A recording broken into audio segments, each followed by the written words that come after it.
नमस्कार। हम लोगों ने 33 प्रॉब्लम देखे, अभी 34वां। Utilization of talent, a lesson from China. चीन ने 82 करोड़ लोगों को 1980 से 2012-13 तक बीपीएल के बाहर निकाला, बिलो पॉवर्टी लाइन के, कि दरिद्र रेखा के ऊपर लाया उनको। ठीक है। उसके बाद ये मैंने पहले ही बताया था, आपको पता है पीएचडी भी सबसे ज़्यादा चाइना में ही होते हैं। जहाँ सबसे ज़्यादा लोग पढ़ने वाले हैं वो चाइना में ही है। सबसे ज़्यादा पेटेंट करने वाले वो भी चाइना में है। सबसे ज़्यादा एग्रीकल्चर आउटपुट वो भी चाइना में ही है। ठीक है क्या? हर चीज़ में टॉप 10 में वो, गेहूँ रहो, चावल हो, ये रहो, वो रहो। बाद में चीपेस्ट टेक्नोलॉजी डेवलपमेंट में भी चाइना ही है। मैन्युफैक्चरिंग में भी चाइना है। 2023 से चाइना की इकोनॉमी सबसे नंबर 1 है। ठीक है। तो ये कैसे किया उन्होंने कहा, वो कह रहे, हम लोग किसी और की नहीं सुनेंगे, हमें चाइना वालों का ही सुनना है। वो कहते हैं कि that is the power of reaching at the grass root level and using talent pool from the top to the bottom of the pyramid. ये उनका कहना है कि हमने हमारा टैलेंट बराबर यूज किया है, उसके कारण हम लोग टॉप पे हैं। कोई कुछ भी कहे, हमारे दुश्मन लोग रहो या हमारे खिलाफ बोलने वाले रहो, हमने हमारे टैलेंट को बोला कि यहाँ पे जॉब है, तो एप्लीकेशन मांगी, और वो लोग यहाँ के इधर साइड के इधर गए, वो वहाँ पे रहने लगे, क्योंकि उनको वहाँ पे जॉब है, सारी फैसिलिटीज़ है, वो इसलिए वो वहाँ पे रह रहे हैं। हमने जोर जबरदस्ती नहीं किया, ऐसा उनका कहना है। ठीक है। तो ये सीखना पड़ेगा हमको उनसे, क्योंकि भारत को अगर कंपटीशन में रहना है या तो खुद को डेवलप करना है, तो ये सारी चीज़ें करनी ही पड़ेगी। 35. India is the oldest country to start farming socially in an unorganized as well as in an organized way. कि ऑर्गेनाइज वे से यानी कंपनी तैयार करके, अनऑर्गेनाइज वे से यानी बॉन्डेड लेबर जैसे, ये फार्मिंग सबसे पहले इंडिया में शुरू हुई थी। मोहनजोदारो, हड़प्पा, लोथल, हर जगह जाके देखो आप। और स्टोरेज फैसिलिटी, गेहूँ स्टोरेज करने की फैसिलिटी वगैरह सब पहले भी थी, अभी भी है। तो हम लोगों ने वो अभी भी अच्छी तरीके से ऑर्गेनिक फार्मिंग करके हम अभी भी कर सकते हैं। उस समय तो केमिकल फर्टिलाइजर्स, केमिकल पेस्टिसाइड्स वगैरह कुछ भी नहीं थे, फिर भी अब तक हम लोग टिके हुए हैं। तो अभी हम भी वो अभी भी कर सकते हैं।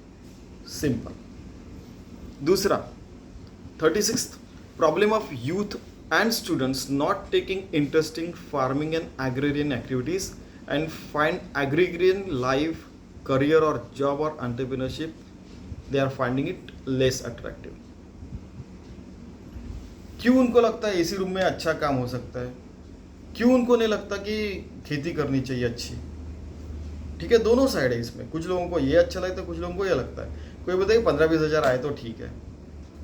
कुछ बोलते कि अरे भाई, जो भी हम कमा रहे हैं, जो भी कर रहे हैं, खुद के कमाई के ऊपर कर रहे हैं, खुद के लैंड के ऊपर कर रहे हैं, वो खुद का है। इस जॉब में से कोई भी निकाल सकता है, लेकिन यहाँ पे एक दाने से आप 1000 दाना बना सकते हैं, और कई लोगों को हम लोग फीड भी कर सकते हैं। तो दोनों टाइप के लोग हैं। ठीक है। बेस्ट सोल्यूशन क्या है? Motivating farmers task force. एक टास्क फोर्स जैसे है, पूरा जैसे तैयार करनी चाहिए, उनको मोटिवेट करना चाहिए, वो जाके फार्मर्स को मोटिवेट करना चाहिए। और फिर सोशल रिस्पॉन्सिबिलिटी भी उनको पता चलनी चाहिए। स्टूडेंट्स को भी है, 18-19 साल में पता चला तो अच्छा है। एमबीबीएस को, बीएमएस को, बीएचएमएस को केवल इंटर्नशिप क्यों रहती? इंजीनियर्स को भी 1 महीना, 2 महीने, 3 महीने, 6 महीने, एमबीए को 6 महीने, 1 साल की क्यों इंटर्नशिप रहती?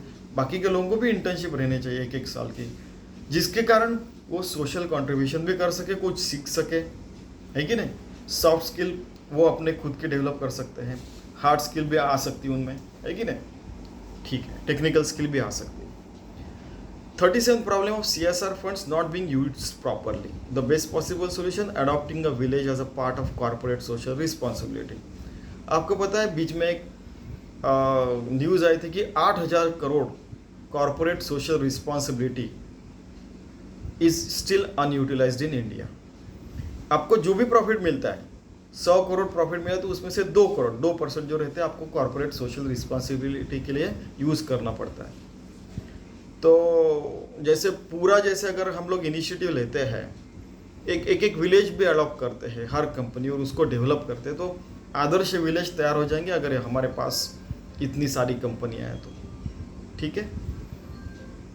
38 problem of not implementing inclusive agriculture and rural growth plan. The best solution possible क्या है कि inclusive agriculture and rural growth plan हमने कई सालों से निकाला लेकिन इम्प्लीमेंट नहीं किया। ठीक है। कि विजन 2020 में डॉक्टर एपीजे अब्दुल कलाम कहते हैं कि agriculture plan could be $10 trillion by 2030। $10 trillion का 80 रुपये अगर लिया तो उसमें इंटू 80 किया तो 800 ट्रिलियन, यानी कि 80 लाख करोड़ का ये हो सकता है। क्या भारत की इकोनॉमी हो सकती है 80 लाख या 8 लाख करोड़। ठीक है। ये ट्रिलियन और बिलियन बहुत कन्फ्यूजन करते हैं। सो 80 लाख करोड़ या 8 लाख करोड़ आप सोचिए। ठीक है। कि कितने कि जैसे मोदी जी कह रहे हैं कि $5 ट्रिलियन इकोनॉमी, तो अब्दुल कलाम साहब ने तो बोला कि $10 ट्रिलियन 2030 में इकोनॉमी बननी चाहिए। ठीक है। 80 से मल्टीप्लाई किया 10 ट्रिलियन यानी कि 10,000 बिलियन, उसको 80 से कहता है 8 लाख बिलियन, 8 लाख अरब रुपए की इकोनॉमी भारत की 2030 में होगी। No confusion at all. Abdul Kalam साहब ने पहले बोला है। सो अगर हम लोग इंक्लूसिव ग्रोथ करते, सबको लेके चलते, तो हम लोग इतने बड़े हो सकते हैं।